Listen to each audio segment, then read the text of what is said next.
pananalita, may bahagi pala dapat makilala, sa utak imarka. Panghalip, pangalan, panguri, padamdam, pangukor, pangugnay, pangdiwaan, pangabay.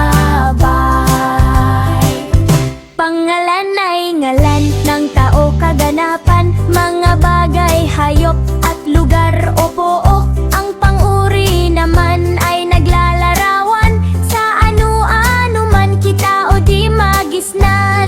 Itong panghalip talagang pamalit, nang hingi mga wik, pangalang makulit. Pandiwang malikot, Pagpandiwang malikot, pakita ay kilos, lagi na ay higos, laging yumuyugyog, laging yumuyugyog, sa gitna o sulok, gina o sulok, pang-abay, kasama, tulong at suporta sa